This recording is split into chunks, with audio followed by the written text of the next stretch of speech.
നമസ്കാരം. ദ ലീഡറിലേക്ക് സ്നേഹപൂർവ്വം സ്വാഗതം. ഞാൻ ബാലകൃഷ്ണൻ പെരിയ. CPM നേതൃത്വത്തിനും പിണറായിക്കും വീണ വിജയനും മുഹമ്മദ് റിയാസിനും പ്രതിരോധ വഴികൾ നഷ്ടപ്പെടുന്ന കാഴ്ചയാണ് സത്യത്തിൽ ഇപ്പോൾ നമുക്ക് കാണാൻ കഴിയുന്നത്. വെറും 1,72,00,000 രൂപയുടെ ഒരു കേസ് കേരളത്തിലെ ഏറ്റവും പ്രബലനായ ഒരു മുൻ മുഖ്യമന്ത്രിയുടെ കുടുംബത്തെ വേട്ടയാടുന്ന ഇടം വരെ എത്തിച്ചത് ആരാണ്? ഇത്രയും ചെറിയ ഒരു കേസ് എങ്ങനെയാണ് എൻഫോഴ്സ്മെന്റ് ഡയറക്ടറേറ്റ് പോലുള്ള അന്വേഷണ ഏജൻസിയുടെ മുന്നിലെത്തിയത്? ആരാണ് ഈ രേഖകളും വാർത്തകളും ഇവരുടെ മുന്നിലേക്ക് എത്തിച്ചത്? ഈ ചോദ്യങ്ങൾക്കെല്ലാം കൃത്യമായ ഉത്തരമറിയുന്ന വ്യക്തിയാണ് കേരളത്തിൻ്റെ പ്രതിപക്ഷ നേതാവ് പിണറായി വിജയൻ. പക തലക്കു പിടിച്ചു നടക്കുന്ന പിണറായിക്ക് തൻ്റെ ഏറ്റവും സ്നേഹനിധിയായ മകൾക്കെതിരെ ഗൂഢാലോചന നടത്തിയവർ ആരായാലും അവരെ ശാരീരികമായും വ്യക്തിപരമായും തീർക്കാൻ എല്ലാ അർത്ഥത്തിലും ആളും അർത്ഥവുമുള്ള വ്യക്തിയാണ്. പക്ഷെ സംഭവിച്ചത് പാളയത്തിൽ നിന്ന് തന്നെ ആകുമ്പോഴാണ് ഇപ്പോൾ ഏറ്റവും വലിയ പ്രയാസമായി അത് മാറിയിരിക്കുന്നത്. കേസിൻ്റെ നാൾ വഴികൾ പരിശോധിച്ചാൽ അത് കൃത്യമായി മനസ്സിലാക്കാൻ സാധിക്കും. 2 വർഷങ്ങൾക്ക് മുമ്പാണ് എല്ലാം ആരംഭിക്കുന്നത്. ജോമി തോമസ് എന്ന ദില്ലിയിലെ മാധ്യമ പ്രവർത്തകരാണ് ഈ വാർത്ത ആദ്യമായി പുറം ലോകത്തെ അറിയിക്കുന്നത്. കേസിൻ്റെ ഉത്ഭവസ്ഥാനം CMRL എന്ന കരിമണൽ കർത്തയുടെ കമ്പനിയാണ്. കമ്പനിയിൽ ആദായ നികുതി വകുപ്പ് റെയ്ഡ് നടത്തുന്നു. അതിൽ നിരവധി ക്രമക്കേടുകൾ കണ്ടെത്തുകയാണ്. കേസ് പിന്നീട് SFIO അന്വേഷിക്കുന്നു.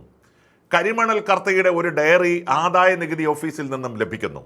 പിണറായി വിജയൻ, കുഞ്ഞാലിക്കുട്ടി തുടങ്ങി നിരവധി നേതാക്കന്മാർ സംഭാവനയായി പണം പറ്റിയതായി അതിൽ വ്യക്തമാക്കപ്പെടുന്നു. പക്ഷേ അവർക്കെതിരെ തെളിവുകളൊന്നും ഇല്ലാത്തതുകൊണ്ട് അന്വേഷണം മുന്നോട്ട് പോയില്ല. അപ്പോഴാണ് പിണറായി വിജയൻ്റെ മകൾ വീണയുടെ പേരിൽ ബാംഗ്ലൂർ ആസ്ഥാനമായി പ്രവർത്തിക്കുന്ന എക്സാലോജിക് സൊല്യൂഷൻസ് എന്ന കമ്പനിയുടെ പേരിൽ 1,72,00,000 രൂപ കൈപ്പറ്റിയതായി കാണുന്നത്. പ്രത്യേകമായി ഒരു സേവനവും നൽകാതെ ഇത്രയും തുക കൈപ്പറ്റിയത് സംശയത്തിൻ്റെ നിഴലിലായി. മറ്റൊരു താളിൽ 2,78,00,000 രൂപ കടം വാങ്ങിയെന്നും കണ്ടു. ആ പണം തിരികെ കൊടുത്തതായും കണ്ടിട്ടില്ല. സംശയത്തിൻ്റെ ശക്തി സ്വാഭാവികമായി വർദ്ധിക്കുകയാണല്ലോ. ആ ഘട്ടത്തിലാണ് അന്ന് BJPയിൽ അല്ലാതിരുന്ന PC ജോർജിൻ്റെ മകൻ ഷോൺ ജോർജ് കേസുമായി കോടതിയെ സമീപിക്കുന്നത്. തൻ്റെ അച്ഛനോട് ചെയ്ത ക്രൂരകൃത്യങ്ങൾക്കെതിരെ പകരം ചോദിക്കാൻ കാത്തിരുന്ന ഷോൺ ജോർജിൻ്റെ അഡ്വക്കേറ്റ് ഓഫീസിൽ ആ നാളുകളിലാണ് കോടിയേരി ബാലകൃഷ്ണൻ്റെ മകൻ ബിനീഷ് കോടിയേരി ഒപ്പം ചേരുന്നത്. അന്ന് കേസുമായി പോകുന്ന കാര്യങ്ങൾ സ്വാഭാവികമായും ബിനീഷ് കോടിയേരിക്കും അറിഞ്ഞു കാണണമെന്ന് മാത്രമല്ല, പകയോടുകൂടി നിൽക്കുന്ന ബിനീഷിന് അത് സന്തോഷം നൽകുകയും ചെയ്തിരിക്കണം.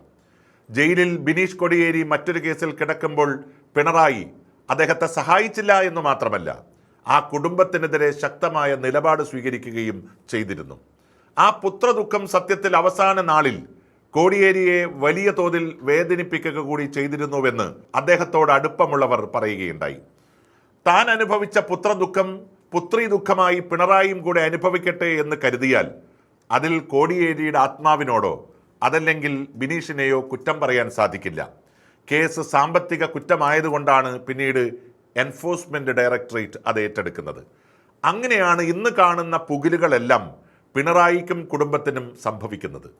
ഇത് കൃത്യമായി അറിയുന്ന ആളാണ് പിണറായി എന്നുള്ളത് കൊണ്ടാണ് ഇപ്പോഴും, അതായത് 4 വർഷത്തിന് ശേഷവും പാർട്ടിയിൽ ഒരു മെമ്പർഷിപ്പ് കിട്ടാതെ ബിനീഷ് കോടിയേരിക്ക് അലയേണ്ടി വന്നത്.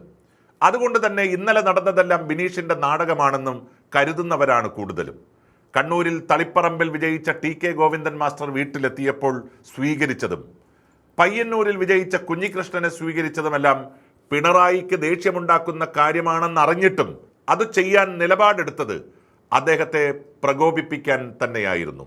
സത്യത്തിൽ സമരമുഖത്ത് ബിനീഷ് കോടിയേരിയെ നമുക്ക് കാണാൻ സാധിക്കുമെങ്കിലും കേരളത്തിൽ ഏറ്റവും കൂടുതൽ വീണ വിജയനെതിരെയുള്ള ഈ അന്വേഷണത്തിൽ സന്തോഷിക്കുന്നതാരാണ് എന്ന ചോദ്യത്തിന് മുമ്പിൽ ബിനീഷ് കോടിയേരിയുടെ പേര് ആരെങ്കിലും എഴുതി വച്ചാൽ അതിനെ കുറ്റം പറയാൻ നമുക്ക് സാധിക്കില്ല.